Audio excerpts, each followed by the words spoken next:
We are tracking H1N1, and health officials here in the U.S. saying it's too soon to know if a one-shot vaccine for the virus will actually be effective. The U.S. is working on an inoculation that requires 2 doses, although China and Switzerland recently announced they may have a 1-dose version. We're told American officials will release their initial results from its vaccination studies and testing later this month. With me now, Dr. Kent Holtorf, who is an expert on infectious diseases. Doctor, thanks very much. We're going to put up on the screen the classic H1N1 symptoms, and I got this from the WHO and the CDC. If anybody exhibits these symptoms, what should they do? Should they go to the hospital? Should they see their doctor? What? Well, the nice thing is it's showing that the H1N1 virus is losing its virulence.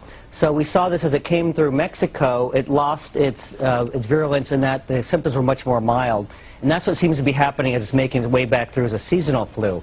So basically, the recommendation is the same as the seasonal flu. If you have continual fever for more than 3 hours, call your physician.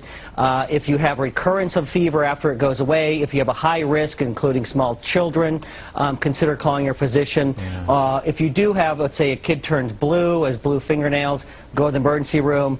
But it's really, there's no difference between who to take to the emergency room or to the doctor versus a seasonal versus a swine flu. In fact, if you had to choose, you'd probably choose at this point the swine flu over the regular seasonal flu. Is that right? All right, now what do you think of the vaccination? You know, I have more concern about the vaccine than I do about the swine flu.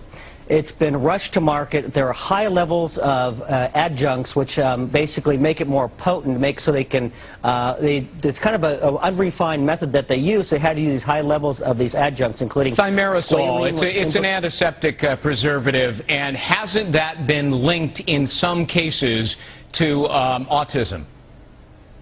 It has, and you look, it's been shown to cause autism in children with mitochondrial dysfunction. Now, and other is controversial, though highly implicated.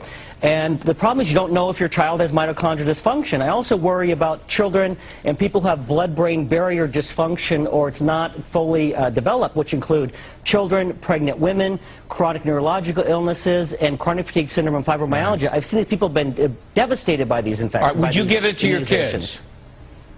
I definitely would not. You would not, all right? And in fairness, I've talked to 3 doctors in 3 days now, and all 3 have said absolutely they would give it to their kids. They intend to give it to their kids. They're going to take it themselves, but you say no. I definitely would not. I've seen it devastate people with chronic fatigue syndrome, fibromyalgia, highly implicated, again, in autism.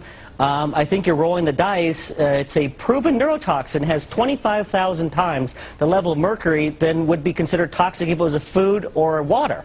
Right. And levels get up, serum levels up to 100 times the toxic level. It's too big of a risk. All right. Dr. Kent Holtorf, an expert on infectious diseases. That's the other side. We've heard both sides now. Thank you so much.